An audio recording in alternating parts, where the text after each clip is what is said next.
Hi friends, welcome to mom's kitchen. ఈరోజు మనం పచ్చి కొబ్బరితో లడ్డు ఎలా చేయాలో చూద్దాం. పచ్చి కొబ్బరిని చిన్న చిన్న ముక్కలుగా చేసుకొని మిక్సర్ జార్లో వేసుకొని బరకగా గ్రైండ్ చేసుకోవాలి. స్వీట్ షాప్ స్టైల్లో ఈ లడ్డూను చూపిస్తున్నాను. వీడియోని స్కిప్ చేయకుండా ఎండ్ వరకు చూడండి. ఈ పచ్చి కొబ్బరి లడ్డు హెల్త్కి చాలా మంచిది. పిల్లల నుంచి పెద్దవాళ్ళ వరకు ఎవరైనా తినొచ్చు. పచ్చి కొబ్బరిని ఇలా బరకగా మిక్సీ జార్లో పట్టుకున్న తర్వాత ఒక గిన్నెలోకి ట్రాన్స్ఫర్ చేసుకోవాలి.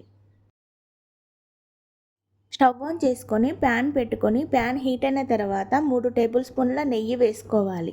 నెయ్యి హీట్ అయిన తర్వాత బాదం కూడా వేసుకొని ఫ్రై చేసి తీసి పక్కన పెట్టుకోవాలి. మీ దగ్గర అవైలబుల్గా ఉండి మీకు నచ్చిన డ్రై ఫ్రూట్స్ని అన్నింటినీ వేసుకోవచ్చు. ఇప్పుడు అదే ప్యాన్లో ముందుగా తురిమి పెట్టుకున్న పచ్చి కొబ్బరిని కూడా వేసుకొని పచ్చివాసన పోయేంత వరకు కలుపుతూ ఫ్రై చేసుకోవాలి. ఒక 5 to 10 మినిట్స్ వరకు ఈ కొబ్బరిని బాగా ఫ్రై చేసుకోవాలి.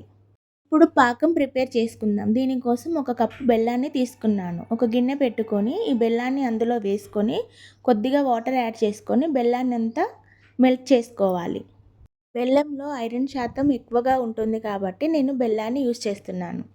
ఇలా తీగపాకం వచ్చిన తర్వాత ముందుగా ఫ్రై చేసి పెట్టుకున్న కొబ్బరిని కూడా వేసుకొని ఈ కొబ్బరి బెల్లం పాకంలో దగ్గర పడేంత వరకు ఒక 5 నుంచి 10 నిమిషాల వరకు బాగా కలుపుతూ కుక్ చేసుకోవాలి.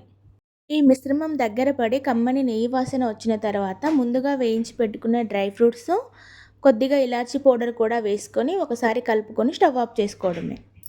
ఇది కొద్దిగా చల్లారిన తర్వాత మనకు నచ్చిన సైజులో లడ్డూలా చుట్టుకొని పక్కన పెట్టుకోవాలి. ఈ లడ్డూల్ని బయట పెట్టుకుంటే వారం రోజుల వరకు నిల్వ ఉంటాయి. అదే ఫ్రిడ్జ్లో పెట్టుకుంటే 15 రోజుల వరకు నిల్వ ఉంటాయి. ఎంతో హెల్దీ అండ్ టేస్టీ కొబ్బరి లడ్డూని ఇలా సింపుల్గా చేసేసుకోవచ్చు. మీరు కూడా ఈ లడ్డూని ఒకసారి తప్పకుండా ట్రై చేసి ఎలా వచ్చిందో కామెంట్ చేయండి. ఇలాంటి మరిన్ని రెసిపీస్ కోసం మా ఛానల్ని సబ్స్క్రైబ్ చేసుకోండి. ఈ వీడియో కనుక మీకు నచ్చినట్లయితే ఒక లైక్ చేసి షేర్ చేయండి.